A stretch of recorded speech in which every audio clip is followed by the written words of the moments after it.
आइए, अब महादेव जी और पार्वती जी तो तैयार हो रहे हैं। वहाँ गोकुल में क्या हो रहा है?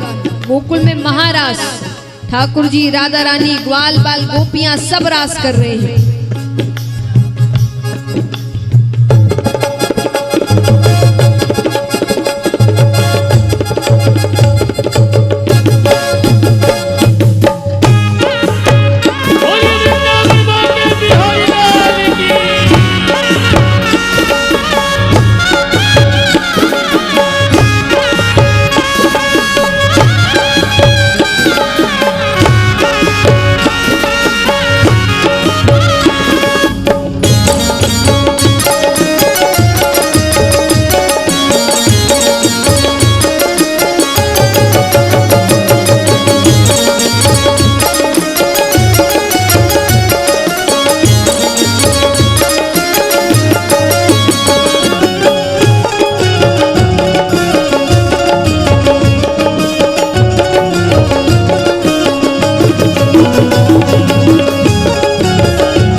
सबसे बड़ा तेरा धाम, ओ खाटू वाले नीले घोड़े वाले टिगरे बना दे मेरे नाम नाम रे।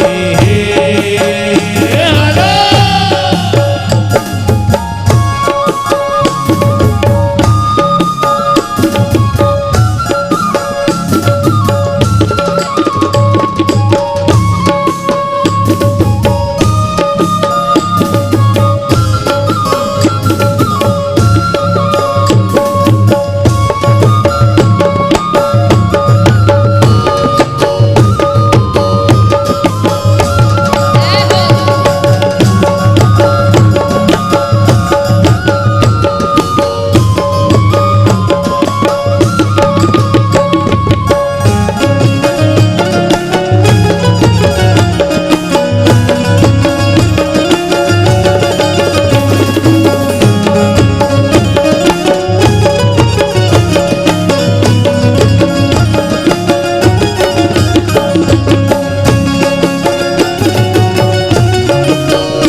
बैठो, जल्दी बैठो,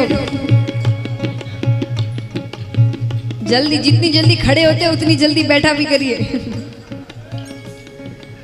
तो महाराज यहाँ सब रास कर रहे हैं। अब महादेव जी और पार्वती जी के पास क्या हो रहा है? महादेव जी और पार्वती जी तैयार होकर गोकुल पहुंच गए। अब पार्वती जी ने क्या किया? पार्वती जी ने महादेव जी को एक पेड़ के नीचे उभा कर दिया, खड़ा कर दिया, और पार्वती जी ने कहा कि एक बात का ध्यान रखना, चेहरा और ये बोली, ये दो ही छुपा कर रखना, ये दो किसी को नहीं दिखनी चाहिए। यानी चेहरा ना दिखे और किसी से बात नहीं करनी है, क्योंकि आवाज पहचान जाएंगे। तो चेहरा और बोली ये दो छुपा कर रखना। और पार्वती जी तो गई रास में। अब पार्वती जी रास करे, रास करते करते ठाकुर जी की दृष्टि महादेव जी के पास ही जाती है। ठाकुर जी तो कृपालु है, जहां कृपा कांक्षी जीव रहता है वहां भगवान की दृष्टि पहले जाती है। अब भगवान देख रहे हैं ये नई गोपी कौन आई है, नई गोपी कौन सी आई है, डीगी नेहटी, जाके बात तो करूं। तो ठाकुर जी महादेव जी के पास जाते हैं। पार्वती जी देखती है, पार्वती जी कहती है प्रभु प्रभु प्रभु। पार्वती जी ने कहा आप कहाँ जा रहे हैं? ठाकुर जी कहते हैं अरे वो नई गोपी आई है, उससे जाके बात तो करूं, चेहरा तो देखूं, किस गांव से है, कुछ तो पता चले। पार्वती जी कहे अरे मेरे साथ ही आई है। अरे आपके साथ आई तो रास में लाओ नहीं, फिर इतने शर्माने की क्या बात है, हम तो परिवार है सब। पार्वती जी कहती है कि वो नई गोपी है ना, वो थोड़ा संकोच कर रही है, उसको डर लगता है नई जगह पर, तो आज रास देखेगी कैसे होता है, सब क्या करते हैं, फिर कल से आएगी रास करने में। ठाकुर जी कहते ठीक है, पर कम से कम बात तो करो, बात करने से तो वो डर हटेगा, संकोच मिटेगा। अब पार्वती जी मन में सोचे कि ज्यादा रोकूं तो शक हो जाए कि कोई ना कोई तो बात है। तो ठाकुर जी जा रहे हैं और पीछे से पार्वती जी कहती है शावे, शावे। ठाकुर जी जाते हैं। ठाकुर जी कहते गोपी किस गांव से है? महादेव जी तो कुछ बोलते ही नहीं है।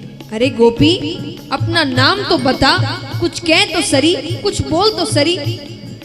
महादेव जी कहते ये कह रहे बार बार बोल तो सरी, और पीछे से पार्वती जी कह रही है मैं करूं क्या? इतने में ही अब वो बार बार घूम रहे हैं, कभी इधर जाए कभी उधर जाए, और महादेव जी गोपी जैसे थोड़ी है, वो ऊंचे पूरे शरीर उनका, कहां उनको घाघरे आने वाले ढंग से, और इधर उधर घूम रहे हैं। तो ठाकुर जी की दृष्टि महादेव जी के पैरों पर जाती है। महादेव जी का पैर तो दौड़ा फट, वो भस्म लगाते हैं पूरे शरीर पर। ठाकुर जी कहते हैं गोपियों के पैर तो ऐसे होते नहीं है, कोई ना कोई लीला जरूर है, पल्ले नहीं पड़ रही है। इतना में ही महादेव जी के घाघर चुन्नी में से एक नाग महाराज बाहर आते हैं। अब इनके दर्शन होने के बाद महादेव जी छिप सकते हैं क्या? एक ही देवता ऐसे हैं तो सांप बिच्छू साथ लेकर घूमते हैं। ठाकुर जी कहते गोपी आपको चेहरा नहीं दिखाना, मुझे चेहरा देखना आता है। और कदम के पेड़ के नीचे जाकर ठाकुर जी ने ऐसी बंसी बजाई, ऐसी बंसी बजाई